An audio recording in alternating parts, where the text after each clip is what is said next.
The Beatles is the single most famous group of musicians ever.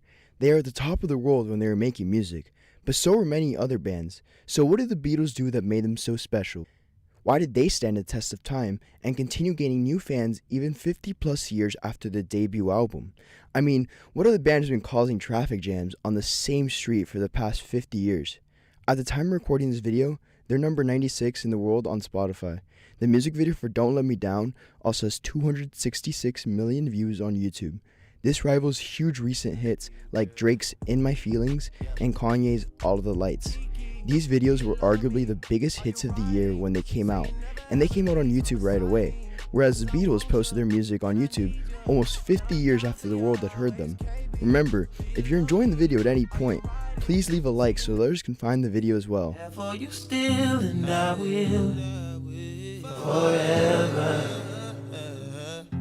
The Beatles are able to stand the test of time so well because so much music today is still being directly inspired from their work. An artist held in such high regard like Frank Ocean believes the Beatles are the reason he was able to get out of writer's block to make his highly anticipated album, Blonde. He interpolated Beatles' song Here, There and Everywhere on the song White Ferrari and used a pitched-down guitar sample from the song Flying by the Beatles on the song Seek Ride. While these may seem like insignificant contributions to modern music, they're huge because of the sheer amount of Beatles samples within modern music. WhoSampled.com shows that the Beatles have been sampled in 991 songs, and that their songs have had 9,879 notable covers. Their song Yesterday is also widely considered the most covered song in history.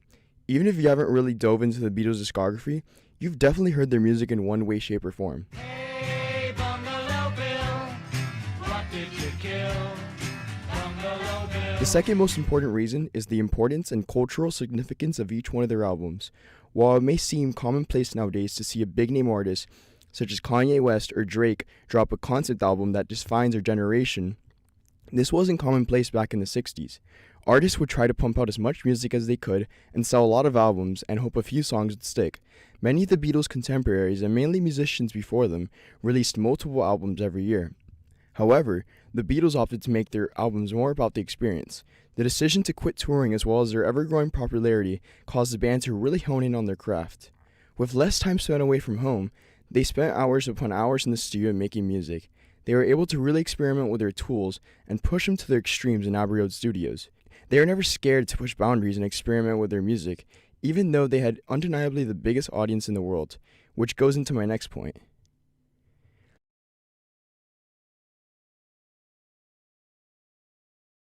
The Beatles, although they are the most mainstream band in the world at that time, they still experimented greatly in their music. Songs like Lucy in the Sky with Diamonds with themes of fantasy and its psychedelic lyrics, Octopus's Garden followed the same idea with the song's imagery of an octopus who takes care of his own garden under the sea, and the Beatles visiting him. Their constant stylistic changes were also evident in places like their transition from Sgt. Pepper's to the White Album. They are very much so willing to try new things, and in some cases, even things that nobody else had tried before.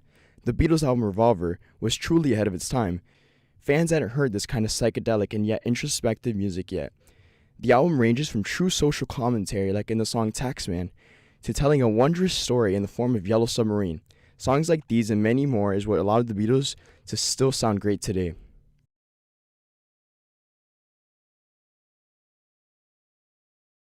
Another important reason is their strong use of universal themes. Songs like Come Together, All You Need Is Love, and even later a solo song by John Lennon, Imagine, are songs about peace and uniting as humans. Though these were messages that were very important at the time due to conflicts going on, humans will always be at war, and these messages are still relevant today. The band's constant usage of fantasy in their songs are also concepts that will always be relevant for the simple reason that they're just simple stories. Their amazing imagery also helps listeners imagine these fantastic little concepts. Songs like Lucy in the Sky with Diamonds, although it might have been inspired by a little too much LSD, give the listener the imagery of a beautiful, almost fairy tale setting. The imagery is made even more clear with the opening line, Picture yourself in a boat on a river. immediately inviting you to pay closer attention to the lyrics. They also use themes of love in songs like Yesterday and When I'm 64, which has been alive as long as humans have been alive. Their wide range of topics in their music also allowed for a very diverse audience. Their more dreamy and psychedelic songs appealed to both children and drug users for different reasons. And songs like Taxman and Come Together were beloved by adults who knew what the social commentary meant. Thank you so much for watching this video. If watching this video inspired you to go listen to the Beatles, I linked a playlist I created down below of my favorite Beatles songs.